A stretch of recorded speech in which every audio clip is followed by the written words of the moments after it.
मैं हूं बेताल, गलने नहीं दूंगा किसी की दाल। पर आज मुझे मेरे मित्र की बहुत याद आ रही है।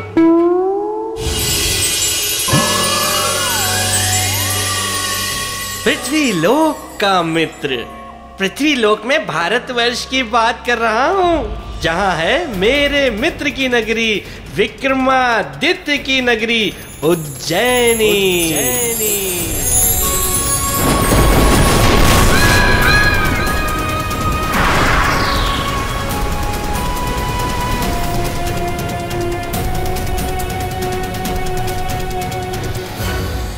जहाँ मेरे मित्र विक्रमादित्य का शासन था, जो अपने न्याय के लिए बहुत प्रसिद्ध था। मैं स्वयं प्रेत लोक त्याग कर तब का आकर अपने मित्र की नगरी में जो बसा, तो अब तक वापस नहीं गया।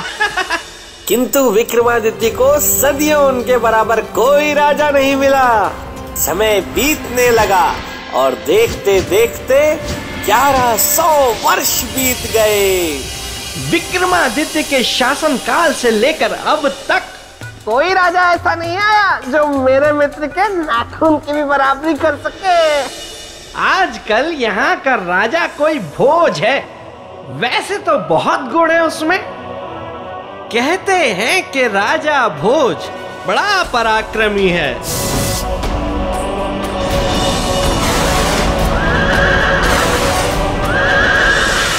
होगा, लेकिन कहाँ मेरा मित्र विक्रमादित्य और कहाँ राजा भोज? लेकिन थोड़ा बहुत ज्ञान तो उसमें भी है। तभी तो एक ही रात में पूरी रामायण को काव्य और कथा दोनों में लिख डाला, जिसे बाद में चंपू रामायण कहा गया। इसमें कौन सा बड़ा कद्दू में तीर मार दिया राजा भोज ने। मेरा विक्रम होता तो आधी रात में ये सब कर देता। वैसे कहते तो ये भी हैं कि राजा भोज बड़ा धार्मिक है, महाकाल में बड़ी आस्था है उसकी।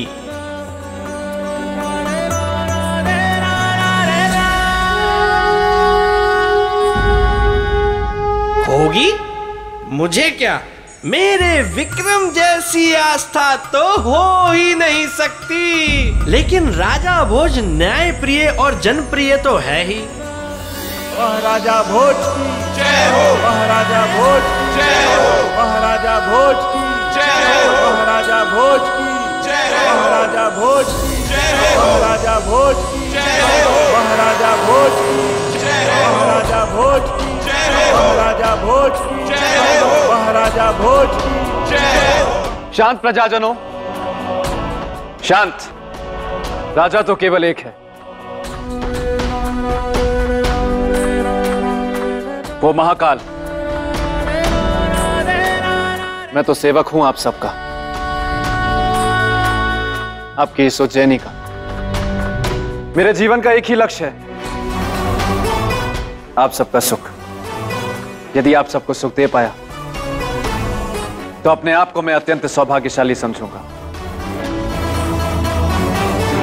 जय महाकाल।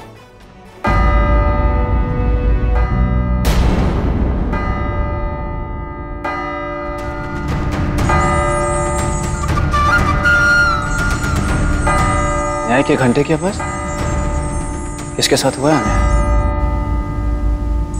आज हम न्याय की गुहार लगाने के लिए नहीं आए हैं महाराज, बल्कि एक जटिल समस्या के समाधान की आस लेकर आए। समस्या? कैसी समस्या? समस्या ये है महाराज कि हम सभी एक मूर्ख चरवाहा के कारण भारी धर्म संकट में पड़ गए। ऐसा क्या किया उस चरवाहे ने? महाराज, जिस स्थान को हम न्याय का मंदिर और अपने राजा को न्याय का देवता मानते हैं, वो उनकी बराबरी कर रहा है। मैं कुछ समझा नहीं सरपंच जी। महाराज, वो आप ही के समान नीति, न्याय, ज्ञान और धर्म की बातें करता है, और उसका यही आचरण हमारे धर्म संकट का कारण बन गया है। कि आपके होते हुए कैसे हम उसके न्याय को माने, कैसे उसे वही सम्मान दे जिसके अधिकारी केवल आप हैं। ये तो आपका अपमान है महाराज। नहीं सरपंच जी, ये तो हमारे लिए गौरव की बात है। ये हमारे राज्य का चरवाहा भी इतना गुणवान और विचारवान है। कहाँ रहता है वो चरवाहा?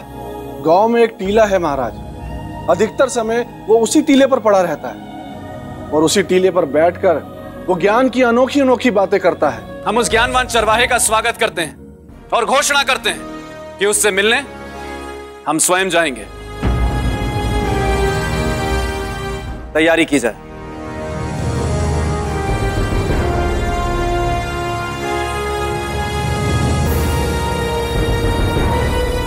जय महाकाल, जय महाकाल, जय महाकाल। अरे वाह वाह वाह, अरे ये हुई ना राजाओं वाली बात। राजा होकर एक चरवाहे से मिलने जाएंगे। वाह वाह वाह राजा हाँ? ये मैं राजा भोज की प्रशंसा क्यों कर रहा हूँ? सिर्फ जाने से क्या होगा? राजा भोज की असली परीक्षा तो ये है कि वो वहां जाकर करता क्या है।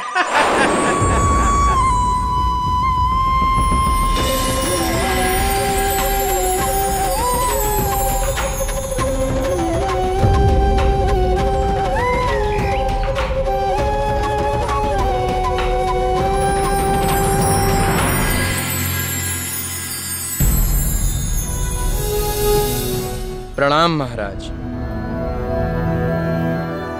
आपका स्वागत है। आपकी न्याय और ज्ञान की बातों ने मुझे आने पर विवश कर दिया, इसलिए आपसे मिलने चले आए। लेकिन महाराज, आप केवल मिलने नहीं आए हैं। ढेरों प्रश्न हैं आपके मन में जिनका उत्तर आप जानना चाहते हैं। कहिए महाराज, क्या जानना चाहते हैं आप? जीवन और मृत्यु का सच।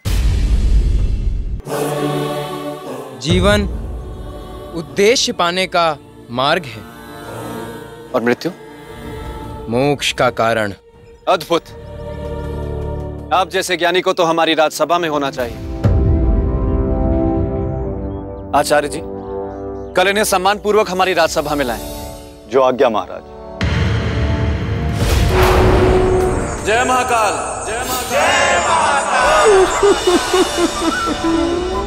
ऐ मेरे परम प्यारे पेड़, सुना तुमने?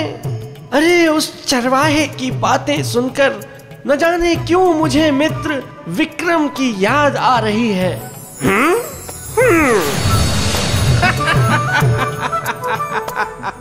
बेताल। कौन है? बेताल। कौन है? बोलो। बेताल। मैं डर रहा हूँ, मतलब नहीं डर रहा हूँ। कौन है? बेताल। अरे अरे। विवाह कुंडल, तुम यहाँ क्या कर रहे हो? जानते नहीं मैं हूँ बेताल, गलने नहीं देता किसी की भी दाल। अरे दाल गल गई, खाली और पचाली। यहाँ क्या करने आए हो? विवाह। सुनो बेताल, मुझे कुछ नहीं सुनना। अरे अभी बेताल को पकड़ लूंगा। अरे कहाँ गया बेताल? बेताल, अरे बेताल कहाँ गया? मुझे नहीं करना कोई विवाह शिवाह। सुनो मेरी बात सुनो, तुम्हारे लिए अच्छा सा रिश्ता आया है बेताल। मैं तुम्हें छोड़ूंगा नहीं बेताल।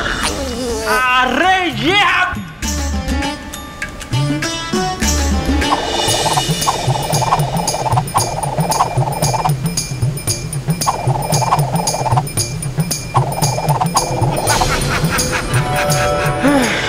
बच गया। पता नहीं आखिर ये विवाह मेरा विवाह क्यों करवाना चाहता है, और विवाह करने से आखिर मिलता क्या है? दुख है से मुक्ति। अरे बेताल, जिस बेतालनी का रिश्ता मैं तुम्हारे लिए लेकर आया हूँ ना, उसके सौंदर्य के चर्चे हैं प्रेतलोक में। अरे सुनो तो, बेतालनी जिद पर अड़ी है, विवाह करूंगी तो सिर्फ बेताल से। क्या कर रहे हो? कहां से हीरे मोती जड़ेंगे तुम्हें? दिखता भी तो अजीब सा है। अजीब सा नहीं हूं मैं, वो तो कई वर्षों से धूल मिट्टी झड़ी नहीं है बदन से, इसीलिए ऐसा हो गया। अरे तो मान जाओ ना विवाह के लिए। अरे प्रेत लोक के प्रसिद्ध कवि चांडाल पानी की बेटी है सौंदर्य लेखा। होगी वो किसी की भी बेटी। विवाह कुंडल जाकर कह दो उस बेतालनी से कि बेताल और कबूतर में फर्क है। कबूतर में? वो कैसे? दिखाऊं कैसे? मैं फुर्र से उड़ जाता हूँ। बेताल, मुझसे तो बच के उड़ गए, उससे कैसे बचोगे? आ रही है प्रेत लोक से सौंदर्य लेखा। अब मैं चला।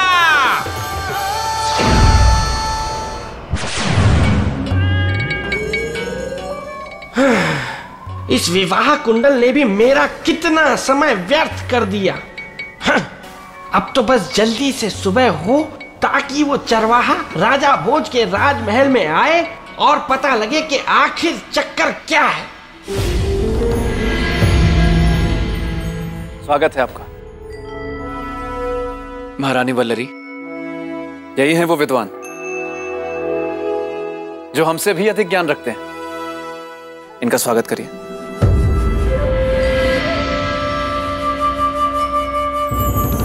मैं इस योग्य नहीं हूं। मुझे राजा को टीले के रहस्य के बारे में बताना चाहिए। क्षमा कर दे महाराज, क्षमा कर दीजिए, क्षमा कर दीजिए। ये क्या कर रहे हैं आप? क्षमा कर दे महाराज। विद्वानों का स्थान चरणों में नहीं, आसनों पे होता है। नहीं महाराज, हम तो ठहरे एक मूर्ख चरवाहा। काला अक्षर भैंस बराबर, ये सब हम क्या जाने। महाराज, यदि पता होता कि उस टीले पे जाने से ऐसी आफत आ जाएगी, हम सपने में भी उस टीले की ओर ना देखते। महाराज क्षमा कर दीजिए। महाराज, जो हमारे साथ घटा है वो केवल हमारे साथ नहीं, और लोग भी इसका प्रमाण है। महाराज, और किन अन्य लोगों के साथ ऐसा हुआ है? हम उनसे मिलना चाहेंगे। एक तो मैं हूं महाराज। आप कौन हैं? और क्या परिवर्तन हुआ है आपके जीवन में? अब तो मैं उस टीले के कारण एक सन्यासी हूं महाराज, किंतु इससे पहले मैं एक डाकू था, एक ठग था, एक लुटेरा था। एक दिन की बात है महाराज, मैं डकैती करके भाग रहा था, तभी कुछ सैनिक मेरा पीछा करने लगे।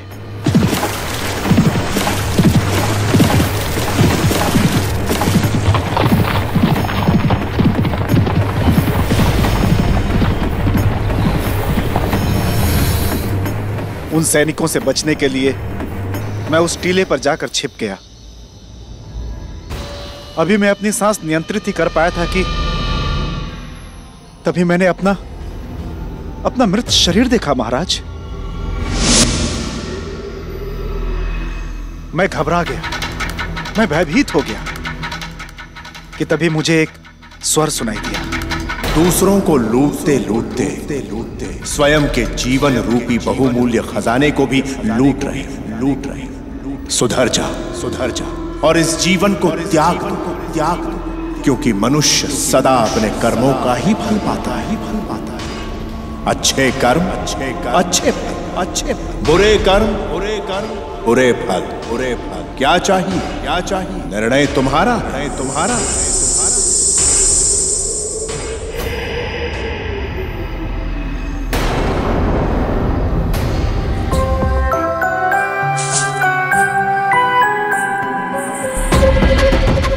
और महाराज, उसी दिन उसी घड़ी मैंने डाकू का जीवन सदा के लिए त्याग दिया और एक सन्यासी का जीवन धारण कर लिया महाराज।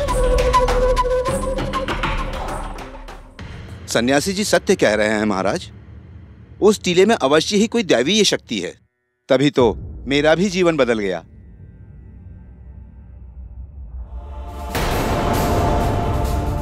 आपके साथ क्या हुआ? महाराज, मैं पेशे से एक सूदखोर व्यापारी था। ब्याज पर पैसे देना और बदले में लोगों को अपना दास बनाकर रखना मेरा कर्म था। एक दिन की बात है, जब मैं ब्याज का पैसा वसूल कर उस टीले की ओर से गुजर रहा था, तभी अचानक मेरी स्थिति ऐसी हो गई कि मैं एक कदम भी आगे नहीं बढ़ा पाया। मैं लड़खड़ाकर वहीं गिर पड़ा।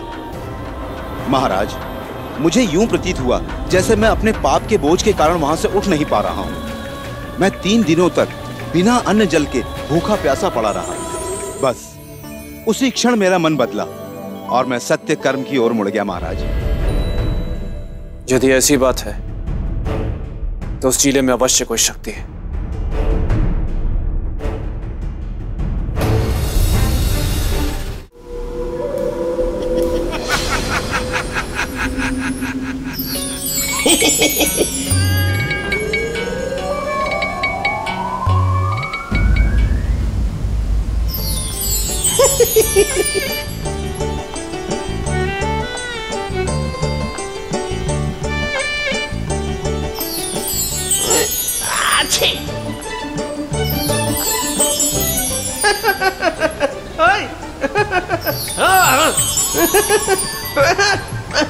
पैर में गुदगुदी कौन कर रहा है?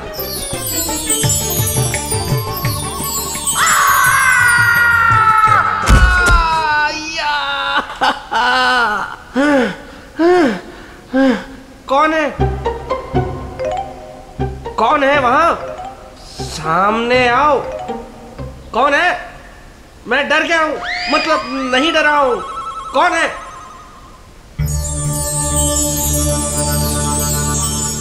ये क्या? जीवित तितलियां प्रेत लोक में, वो भी मेरे?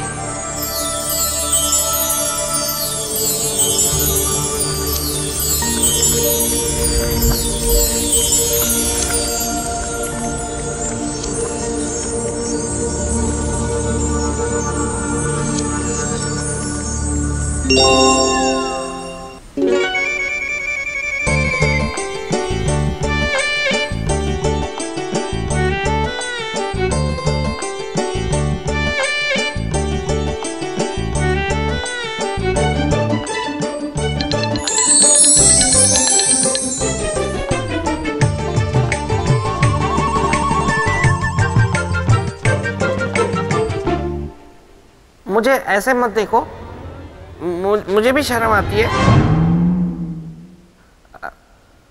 कौन हो तुम? मैंने पूछा कौन हो तुम? मैं रूप का मक्खन, सौंदर्य की मलाई, जिससे शादी करने में ही है तुम्हारी भलाई। नाम है सौंदर्य लेखा। विवाह कुंडल। सुनो ना, मैं ना जाओ। मैं यहाँ तुमसे शादी करने आई हूँ। क्या? शादी मुझसे? नहीं, शादी वादी कुछ नहीं, मैं तो आदि भी ना करूं। ठीक है, अगर तुम हो जिद्दी तो मैं भी हूँ हटकी रानी। बांटो। हाँ? तब तक नहीं लूंगी चैन जब तक ना बन जाए हमारी प्रेम कहानी।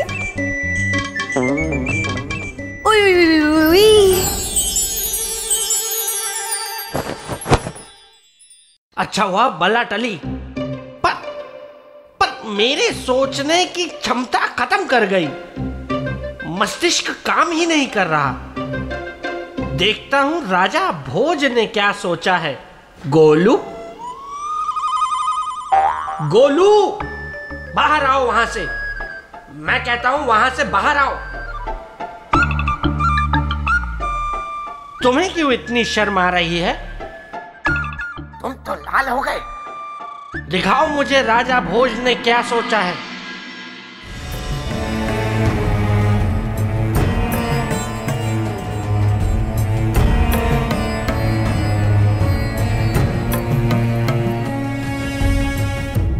आखिर क्या है उस टीले में?